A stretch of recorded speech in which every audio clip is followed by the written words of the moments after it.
what are some common challenges to maintaining consistency in worship during Ramadan, and how can they be overcome? So, common challenges to consistency, whether in Ramadan or out of Ramadan, are going to be the same. Some of the common challenges are, number one, laziness, right? One of the ways to combat laziness is to turn to Allah subhanahu wa ta'ala and beg Him subhanahu wa ta'ala to remove the laziness. The Prophet Muhammad sallallahu alaihi wasallam used to say, Allahumma inni a'udhu bika min al-hammi wal-hazan wa a'udhu bika min al-ajzi wal-kasal. He used to take refuge in Allah from all sorts of sadness and grief and depression and worry and concern. And he used to say, Oh Allah, wa a'udhu bika min al-ajzi wal-kasal, and I seek refuge in you from inability, right? From feeling useless, from feeling incapable of doing that which is beneficial. Wal-kasal, and I seek refuge in you from laziness. And these prophetic supplications, what they teach us, other than, these are the words that you should use in your dua, they also teach us that this is what Allah wants you to ask of Him. This is what Allah wants you to aspire to. Allah wants you to aspire to not being lazy.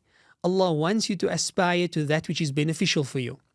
In another way, the Prophet ﷺ would use encouragement. He would say that al-mu'minu al-qawi, the strong believer, khayrun wa ahabbu ila Allah ta'ala min al-mu'min al-da'if wa fi kullin khayr. The strong believer is better and more beloved to Allah than the weak believer, even though there's goodness in both. And then he says, ihris ala ma yanfa'uk. Be eager for that which is beneficial for you. So this is the opposite of laziness. We should be eager, we should be motivated and moved towards that which is beneficial for us and those around us. He said, sallallahu alayhi wasallam, khayrun nas anfa'uhum lin-nas. The best of people are those who are the most beneficial to others. And all of this goes against the concept of laziness. But laziness is a huge challenge, whether that be inside of Ramadan or outside of Ramadan. Number two, another challenge for consistency is the nafs and giving into temptation. So now that Ramadan has been, parting away from us for a good few days, one can already feel the attraction of past distractions, past indulgences. The TV is calling out. The screens are calling out, right? The distractions of the dunya and its vices are calling out to us. We are engaging more and more with less guilt, with less hesitation and reluctance. We already feel that the level of taqwa that we've built up in Ramadan is slowly starting to dissipate, if it hasn't already dissipated entirely. Allah protect us and grant us taqwa and istiqamah, Ya Rabb. So in this sense, we have to fight our nafs. And the way to fight the nafs is, believe it or not, to not feed the nafs, right? The nafs is such that it is what the modern world refers to as an addiction.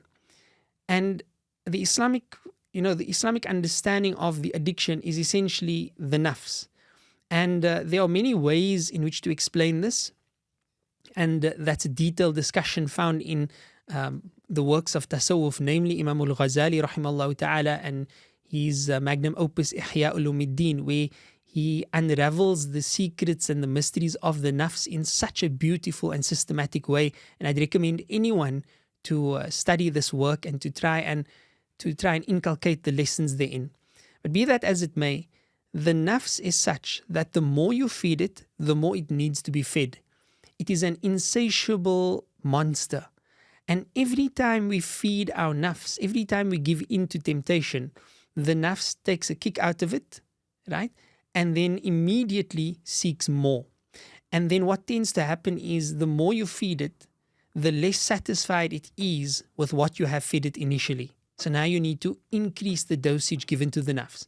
So if a person's weakness, for example, is to engage in watching that which displeases Allah in the form of impermissible movies or in the form of impermissible series and the like, after Ramadan, such an individual may think to themselves, look, it's been such a long time, I've done really well in Ramadan, let me reward myself by engaging in watching a movie or two. So they watch the movie and they feel a bit guilty about it because now it's the first time that they've engaged in this action again since Ramadan. But they watch it anyway because it's fun and the nafs is now thrilled, to be in that space. Maybe they just watch a very short series or something to that effect because they cannot get themselves to sit through what they used to sit through, for example. What they'll find is that a few days later, all of a sudden, the thought or the temptation to watch another one would come up. And this time they'd feel less guilty about it than they did the first time. So now they perhaps do 2 movies or 3 movies. They watch a few episodes of a series. A few days later, they may binge watch an entire season of something, and it wouldn't even cause them to flinch. So in this sense, one needs to be very careful of giving into the nafs. The way to really tackle the nafs is to ensure that you pursue halal desire. Halal desire is those desires that would appease the nafs, but they are pleasing to Allah subhanahu wa ta'ala as well. And when we do that, knowing full well that we need to be careful of, firstly, ghafla or heedlessness, and then secondly, slipping into sin, this will ensure, inshallah ta'ala, that we can overcome the nafs and maintain consistency with the good works that Allah ta'ala had privileged us to engage in, and Allah subhanahu wa ta'ala knows best. So we spoke about 2 factors there. The one was laziness, which is essentially an element of a nafsi problem. And then we spoke about the nafs itself and not feeding it or being very careful with the nafs. And I'll conclude this with a third problem that we face. So you may have built up some consistency in Ramadan, right, with Taraweeh and Tahajjud and Quran. But now we've got a new challenge, and that challenge is to do the same or similar while Shaitan is not locked up, while the gates of Jahannam is not closed shut, and while the gates of Jannah are not open. And there are various ways of understanding these ahadith that describe these phenomenon of the unseen realm. However, we are not defenseless against Shaitan.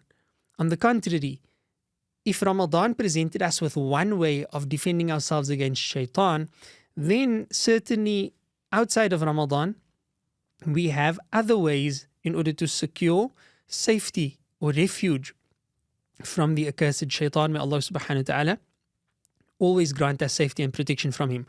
And a few that comes to mind immediately would be the recitation of the 3 calls 3 times each in the morning and at night before we go to bed, and then 1 time each after every prayer, after every salah.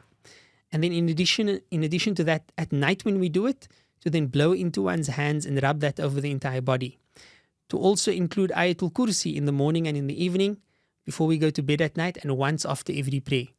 These are all, not simple, but rather powerful and easy to attain, easy to implement methodologies of protecting oneself against Shaitan and his army. May Allah subhanahu wa ta'ala protect us always.